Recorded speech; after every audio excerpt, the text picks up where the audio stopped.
let's go ahead and look at exactly how writers and readers get connected to one another through, well, what we write and create for them to consume. It's called the reader-writer connection. Are you bridging it without even realizing or intending, regardless of whether or not you're writing fiction or nonfiction?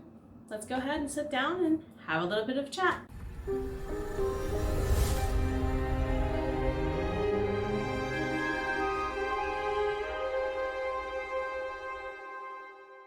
Hello there, everybody. Again, welcome back to another episode of Sitting Down with Soul Writer. My name is Jenna O'Malley. I am your soul writer, author of sci-fi fantasy with dashes of romance and nerdy references.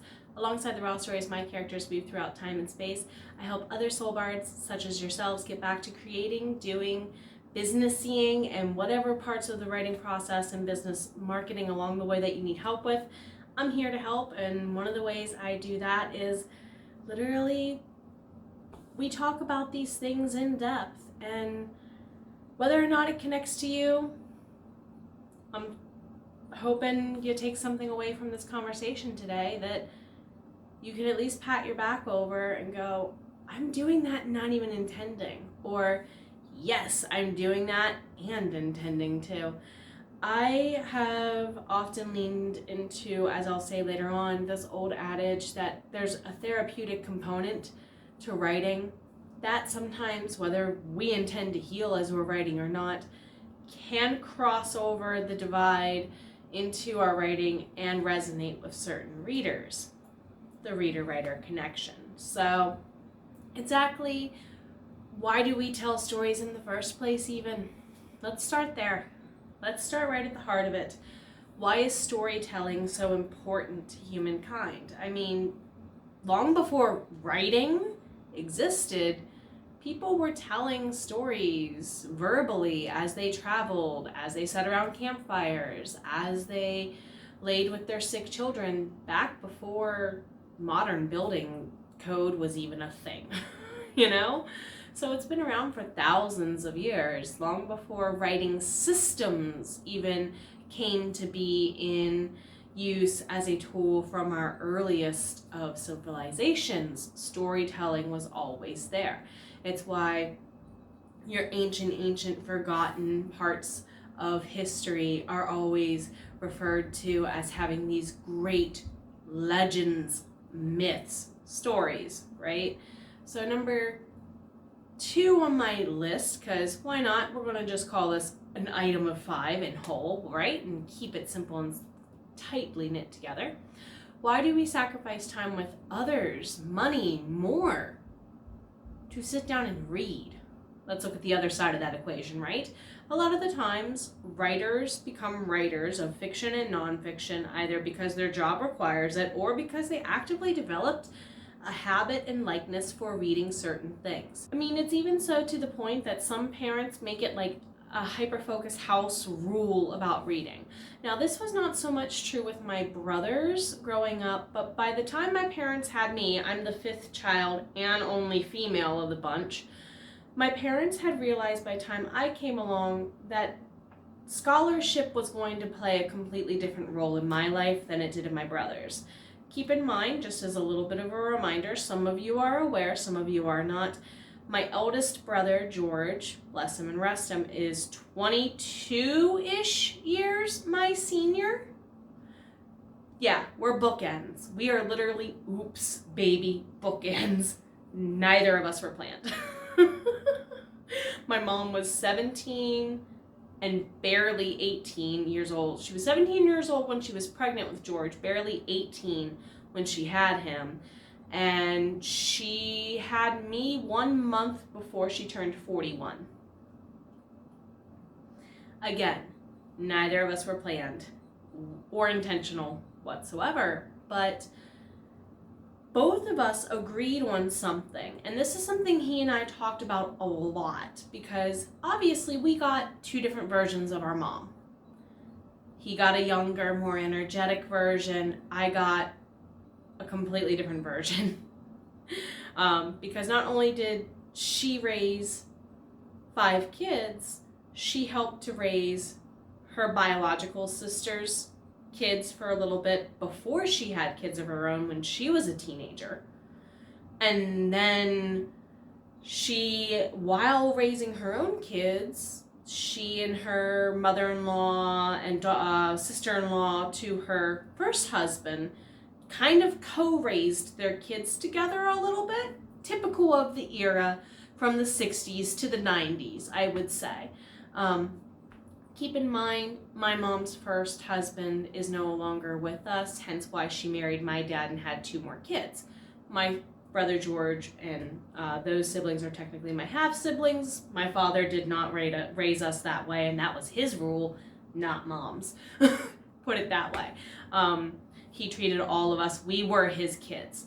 Step, half, didn't matter. We're his kids. And to kind of loop it back there, George said, I got a very different version of your mom growing up, but there is one thing that both of us had that was super in common. Reading. Our mom is a voracious reader. Normally of like mystery romance a little bit, a lot of romance novels. It's because of my mother that I read and write romance. I will admit that wholeheartedly. She can take the blame on that. That is her doing, because growing up, she always had a romance novel of some kind in her hands. Always. So that left a big impact on both of us in different ways. My brother George is not the scholastic type. Nope. Is not, will not ever be. Me, on the other hand, I am. We became 2 sides of a different coin on that topic, even though we did have that shared experience of our mom always reading around us. Now, as I'm doing a lot of self-development, a lot of self-help, reading up on a lot of wealth and health improvement books, and going on my own journey and continuing to be this lifelong student of life that I is, I'm reading more and more about how affluent parents make reading a requirement, kind of like how growing up I had to work for my allowance doing chores. One of their kids' requirements was to read 1 chapter a day, X number of pages, depending on the kid's age, right? And I'm going, OMG. That is one of the reasons why maybe I never really related to my brothers on a lot of things. My mom, by the time she had me, had big time rules about certain things that were not quite rules with the first kid. My brother George knew he was the guinea pig. I think the eldest child and the youngest kid have to come to that continuum no matter how many children are in between, right? So by the time I came along, the rules about my schoolwork were way more strict than what my brothers were expected to do. They just had to do their homework by bedtime. I wasn't allowed to go out and play until I had my homework done. You see how mom wised up and got a little bit more strict about certain boundaries and expectations early on. My mom also, because of our socioeconomic situation, always took us to the library growing up, because free DVDs, free VHSs, free audiobooks, free books, free puzzles, classes on stuff that's free. Oh yeah, we lived at the library every other weekend, even if we had to walk the 1.5 miles it was from our house once we moved from Cumberland, or moved from Baltimore to Cumberland. It was like 2 or 3 blocks from our house in Baltimore. Much bigger difference. So to find that it's actually good to had that insistence on reading placed on me, and now it's kind of made me who I is. Thank you, Mom. Thank you. Because it did affect our relationship quite differently, I think. I saw my mom as far more strict about a lot more things that my brother did not, because first child versus last child. And it goes into that sacrifice with others. What do we gain, though, when we make those sacrifices of time, money, and so on to invest into these worlds? Well, 3, the bridges the 2 connect are what makes it relatable. I'm not just talking about stereotypical things that are expected within a genre. I am, but I'm not. I'm also looking at the human condition. And even if you don't have human characters involved, Disney makes a great example of this by making us fall in love with things like teapots and teacups in The Beauty and the Beast. Or I think in Brave Little Toaster, we literally fall in love with a cast of characters that are household items that we otherwise normally might take advantage of or take for granted as an adult. And they all have this human quality about them. They look a little human through the help of personification a little bit, but it goes beyond that. It's their personalities, their characterization, the way they behave. They're not just anthropomorphized in some cases if you're looking at anime like Totoro. Right? I mean, when you mention Studio Ghibli's My Neighbor Totoro, two characters automatically almost always come to mind, and they're not the human characters that the story mainly focuses on. The two sisters, right? Cat Bus and Totoro themselves are usually the first two characters that come to mind with that movie. They represent something in the human condition, don't they? That's why they relate to us. And is there something in your work that's there that could potentially heal your readers because of that, whether or not they're trying to escape from their world by going and reading yours?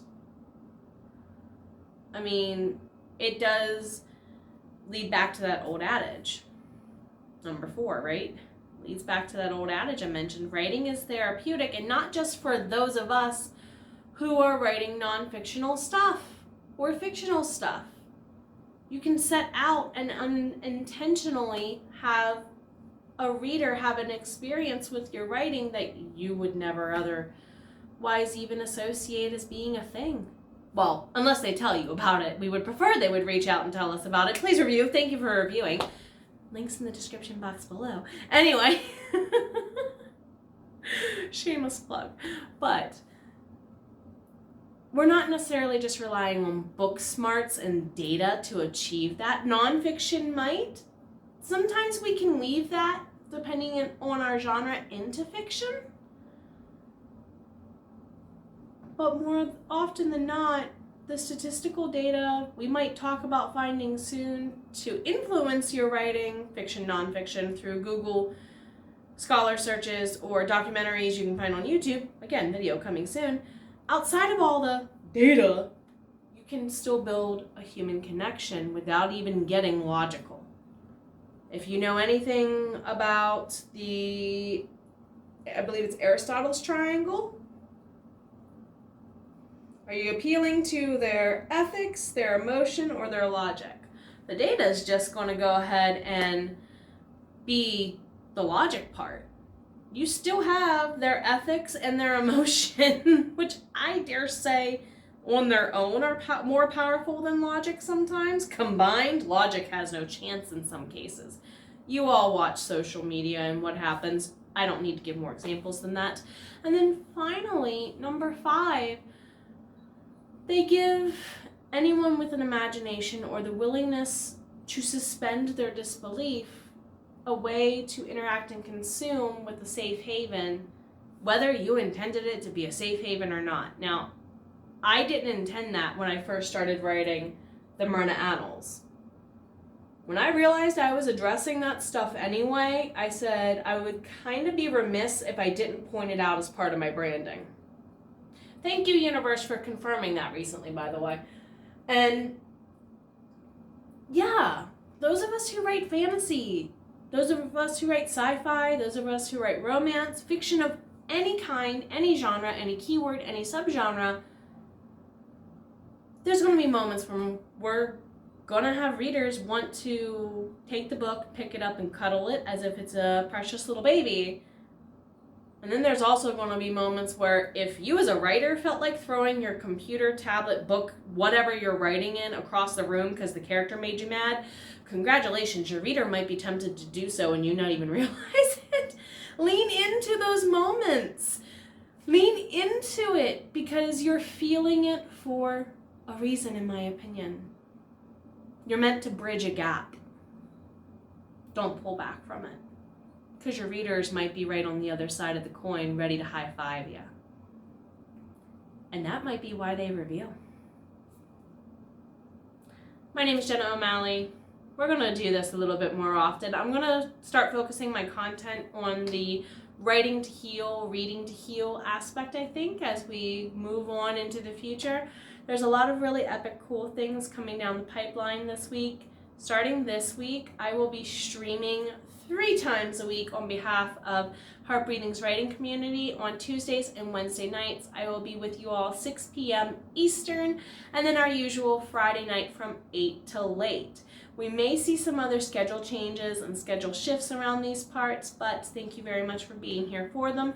We are also back to doing workshops on the routine. We did one last week on nerdy references and making Easter egg hunts, if you know what an Easter egg hunt is, gamers, and whatnot as part of your marketing for your books. All the way to this week, we're looking at self-edit training, ways to take your brain defaults and program something a little bit stronger, so that way while you're actively writing, editing might not be either as expensive, speaking as an editor and coach, or as daunting to you as a person. Thank you for being here. I hope to see you later this week. Take care of yourself. You've always been worth it. Bye. Oh, video with Maria coming up soon. Thank you, Suntroll Arts, for doing the sketches. Now see you all in a bit. Thank you to our lovelies on Ream Stories over at Emerald's Library and the Myrna Private Collection. Whether you're a human ally, sunwalker, bard, songweaver, merry misfit, or more, thank you for subscribing to our ranks.